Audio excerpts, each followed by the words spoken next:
वो जो देखने का नज़रिया बदला है ना, उसकी वजह से हमको अपॉर्चुनिटीज़ और मिल रही हैं, उसकी वजह से हमारी बातें सुनी जा रही हैं। कौन ऐसा था कि जस्ट एक जगह पे जाता है, चश्मे लगाता है, फ़ोटो खींचता है और दूसरे देश की हालत ख़राब हो जाती है।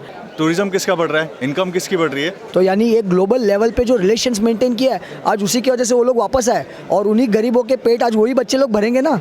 कोई भी छोटी से छोटी कंट्री में आप जाओ और मोदी जी का नाम लो तो आज वो लोग इतने बड़े फ़ैन हैं। व्हाट्सएप यूनिवर्सिटी तो वो लोग फैलाते हैं जिनको आप एक सवाल पूछेंगे उनका एक आंसर देंगे, लेकिन उसके बारे में अगर आपने उनसे डिटेल मांगा तो वहाँ वो रुक जाते हैं। लोग कहते हैं कि मोदी जी ने विश्व पटल पर भारत का एक नाम कर दिया हुआ है, मगर कई बार जब इसका अगर आप काउंटर पॉइंट लें तो लोग कहते हैं कि गरीबों का पेट इस नाम से नहीं भरने वाला है। गरीबों को, एक कॉमन आदमी को, कॉमन मैन को इसका क्या लाभ हो जाएगा? कोई इस पर कहना चाहेगा? Sir, it is about a vision.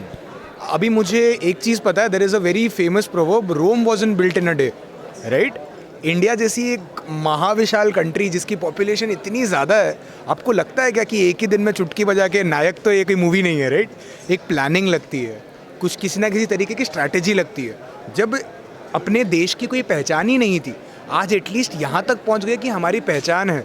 कहीं जाते हैं तो लोग हमको यही नज़र से देखते हैं। पहले क्या था कि कोई इंडियन आया है, आजकल ऐसा हो जाता है अरे वाह कोई इंडियन आया है। वो जो देखने का नज़रिया बदला है ना, उसकी वजह से हमको अपॉर्चुनिटीज़ और मिल रही हैं, उसकी वजह से हमारी बातें सुनी जा रही हैं, और ये सब चीज़ों की वजह से ग्रोथ ऑटोमेटिकली आना ही है। सो वो बोलते हैं ना, हर एक केमिकल रिएक्शन के अंदर भी एक कैटलिस्ट होता है और उसका एक बाई प्रोडक्ट होता है। तो ये सेम तरीके से ये उनका जो प्लानिंग स्ट्रैटेजी है, उसका बाई प्रोडक्ट ये आने में कभी कभी थोड़ा टाइम लगता है, बट इम्पैक्ट तो दिखना चालू हो ही गया है बहुत क्लियरली। और एक चीज़ मैं बोलूँगी कि हमको जब कांग्रेस ने राज किया फॉर ऑलमोस्ट 70 to 75 ईयर्स, कौन ऐसा था कि जस्ट एक जगह पे जाता है, चश्मे लगाता है, फ़ोटो खींचता है और दूसरे देश की हालत ख़राब हो जाती है और वहाँ पे डेवलपमेंट हो जाती है। तो ये है role model. I think leader ऐसा होना चाहिए जस्ट सिर्फ फ़ोटो डाले इंस्टा पे और वो चीज़ पे टूरिज़्म की पूरी दुनिया चेंज हो जाती है। I think everybody nose. आपने अभी एक सवाल पूछा कि गरीबों का पेट ये चीज़ों से नहीं बढ़ेगा कि ग्लोबलाइजेशन हो रहा है और जैसे कि रीजनल मैटर्स आ रहे, राम मंदिर बन रहे, इससे लोगों का पेट नहीं भर रहा है। इस पर शॉर्ट में आंसर दूंगा मैं। आप जब घर से निकलते काम करने के लिए, जॉब के लिए, आप नहा के निकलते हैं। आपको नहाने की क्या ज़रूरत है? आप डायरेक्ट काम पे क्यों नहीं जाते? This is a part of your daily routine. वैसे ही रिलीजन, ग्लोबलाइजेशन, ये सारा इंडिया का वर्किंग पार्ट है। इस पार्ट से ज़रूरी नहीं कि आपका पेट ही भरेगा, लेकिन दूसरी कहीं ज़्यादा ऐसे फ़ायदे हैं। अब राम मंदिर बना है, राम मंदिर की वजह से जो टूरिज़्म बढ़ा है, आप नहीं देख पाएंगे। उज्जैन के अंदर जो महाकाल मंदिर बना है, वहाँ पे लोग जाते हैं सिर्फ महाकाल देखने नहीं, वो सीधा जाते हैं इंदौर जाते हैं चाट खाने के लिए। टूरिज़्म किसका बढ़ रहा है, इनकम किसकी बढ़ रही है? इंदौर वालों की बढ़ रही है। तो ये नहीं बोल सकते कि आप मंदिर से आपकी इनकम, किसी गरीब का पेट नहीं बढ़ेगा। वहाँ फूल वाले बैठने शुरू हो जाते हैं, वहाँ पे प्रसाद बांटने वाले शुरू हो जाते हैं, उनकी इनकम बढ़ जाती है। उनकी इनकम अगर आप जाके इंटरव्यू लेंगे तो आपको पता चलेगा हमसे, इन लोगों से कहीं ज़्यादा उनकी इनकम होती है। तो मुझे ऐसा लगता है कि ये सारी चीज़ें ज़रूरी है। Right at this point. Sir, मैं सबसे बड़ा पॉइंट यहाँ पे ये लेना चाहूँगा कि जिस तरह से आपने बात किया कि ग्लोबल लेवल पे जो हम रिलेशंस बना रहे हैं और उसकी वजह से गरीबों का पेट कैसे भरेगा। सर, मैं आपको एक छोटा सा एग्जांपल, अभी 2 दिन पहले जयशंकर जी का एक इंटरव्यू हुआ था यहीं पे, तो उसके उन्होंने यही चीज़ कही थी। सर, अगर 2 जन झगड़ा कर रहे हैं, 2 भाई या हस्बैंड वाइफ ही ले लो, उनके बीच में आप खाली उनको कहो 2 मिनट चुप रहे, क्या वो लोग चुप रह सकते हैं? नहीं। सर, यहाँ पर यूक्रेन और रशिया, ये 2 बड़ा महायुद्ध, यहाँ पर मोदी जी ने एक कॉल पे यहाँ पर रुकवा दिया और अपने जितने भी वहाँ पे स्टूडेंट्स थे उनको यहाँ पर सेफ जोन में लेके जाके इंडिया वापस लाना। और आज उन्हीं माँ बाप को, यानी जिन माँ बाप के जो एक लौते या कमाने वाले जो बेटे रहेंगे, वो अगर कुछ शहीद हो गए रहते वहाँ पे तो क्या होता? तो यानी एक ग्लोबल लेवल पे जो रिलेशंस मेंटेन किया है, आज उसी की वजह से वो लोग वापस आए और उन्हीं गरीबों के पेट आज वही बच्चे लोग भरेंगे ना।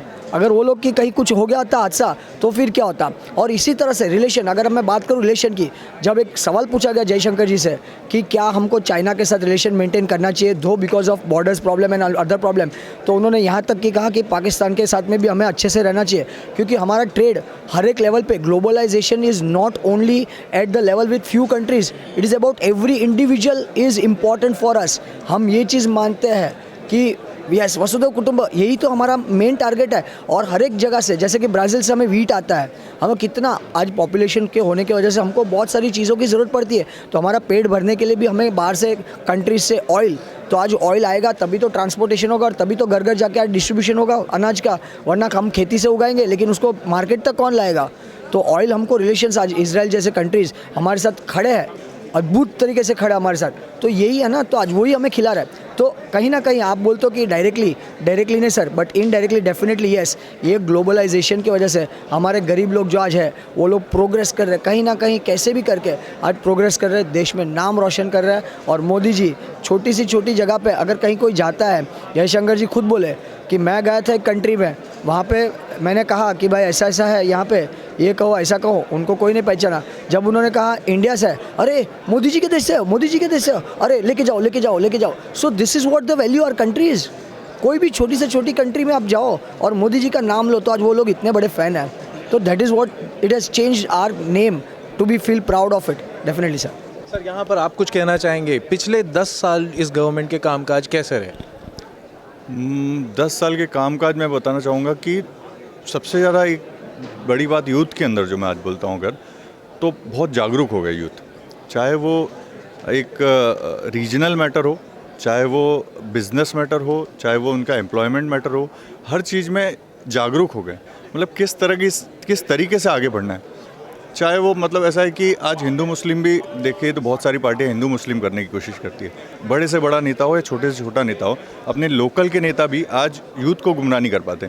जब भी कोई एक ऐसी बात खड़ी होती है तो यूथ तुरंत सोशल मीडिया पर डाल देता है, तुरंत उसका जवाब देना सीख जाता है। तो मुझे ऐसा लगता है कि सबसे बड़ी चीज़ जो हुई है वो जागरूकता है।